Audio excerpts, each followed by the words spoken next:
السلام عليكم ورحمة الله وبركاته. ازيكم حبايب قلبي؟ عاملين ايه؟ يا رب تكونوا بخير. بصوا بقى، هنعمل مع بعض عجينة الطعمية في البيت كده حلوة جدا. معايا كيلو من الفول المدشوش، ممكن نقلل الكمية على حسب الرغبة.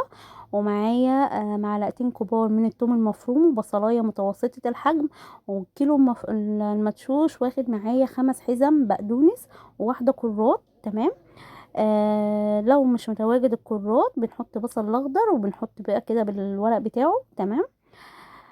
بس كده، وهنحط بقى الملح حسب الرغبه. بقى بعد ما الطعميه بتطلع بروح حاطه بقى الكزبره، احط سمسم زي ما انا عايزه.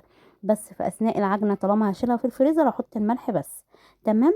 وهحط بقى كده واضربها في الكبه حلو جدا لغايه ما تتفرم معايا حلو جدا. نصلي كده على رسولنا الكريم ونقول اللهم صل وسلم وزد وبارك عليك يا حبيبي يا رسول الله، ولايك وشير وسبسكرايب للقناه يا جماعه.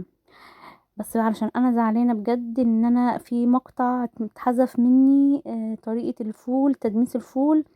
بس يعني هيبان لكم كده في الاخر بعد التسويه. يعني الحمد لله كده، لازم يحصل حاجه الحمد لله. قدر الله ما شاء فعل. يعني انا وبجمع الفيديوهات كده اتحذف مني للاسف. بصوا بقى، طلعت معايا عجينة الطعمية اهي حلوة جدا. هتبقى خفيفة كده على المعدة اثناء السحور. اللي بيتعب من القولون احسن من بتاعة بره خالص. يعني اي نعم، يعني ربنا بيحللهم النعمة كده. بتبقى ليها طعم مختلف بتاعة بره، بس برضو بتاعة البيت لا يعلى عليها. ليه؟ عشان الخضرة بتقلل كده التعب بتاعها. يعني الفول زيادة بيتعب القولون، لكن انا حاطه لها خضرة معقولة فبتبقى حلوة. بس كده هقلبها حلو جدا، وهعبيها بقى كده في اكياس او في علب، وهشيلها في الفريزر. وعلى قد الاستخدام بتطلع. بصوا بقى، الفول ما شاء الله كان حلو جدا. بصوا هقول لكم الطريقه برضو اللي انا بجيب الفول نعامل بالليل. وبرضو كذلك الفول المدشوش لو انا نسيت اقول لكم. نعامل بالليل لغايه الصبح، وصفيته من الميه، وبعد كده حطيته في الفواله. وحطيت عليه طماطمايه، وحطيت عليه جزرايه، ومعلقتين من الرز، ومعلقتين من العدس الاصفر. حطيتهم كده على الوش، وحطيت ميه بارده من الحنفيه. وما قلبتهوش خالص، ما قلبتهوش. وحطيته على نار عاليه الاول، وبعد كده رحت بعد ما يغلي حطيته على نار العين الواطيه. وطيت عليه خالص جدا شعرايه. تمام. بعد التسويه بقلبه، بعد التسويه بديله تقليبه كده، وكل ما يعوز ميه بحط له ميه مغليه يا جماعه. محطش ابدا ميه من الحنفيه، سواء ايه طالما دخل في التسويه يعني. بصوا ما شاء الله الفوليه كلها حلوه، وما فيش حاجه لزقت في الفوق في الفواله. فكانت حلوه جدا. فجربوها بقى كده بالطريقه ديت، طماطمايه وجزرايه ومعلقتين من العدس ومعلقتين من الرز. فكان بجد كانت حلوه جدا. بصوا بيتكلم عن نفسه يعني. بس الحمد لله، يعني قدر الله ما شاء فعل. بحطه على نار عالية الأول، وبعد كده بوطي عليه خالص. بيقعد معايا بتاع 3 4 ساعات كده على النار. وبعد كده ابتدي بقى اقلبه كده، ولو عايز مية احط مية من الكتل بقى. بس كده. اللهم صل وسلم وزد وبارك عليك يا حبيبي يا رسول الله.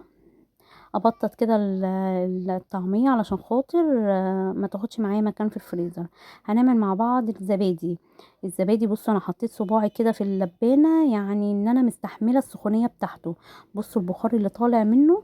يعني اقول لا ده سخن جدا، لا هو انا اهم حاجة تستحملي السخونية بتاعته. تمام. وهحط له معلقة من لبن البودرة، ده اختياري بس انا بحب اعزز الطعم. وحطيت معلقه سكر برضو اختياري، لو انت مش عايزه تستغني عن معلقه السكر تمام. انا هنا كنت مولعه الفرن البوتاجاز ومسخناها حلو جدا. وهضيف هنا كمان كوبايه من الزبادي.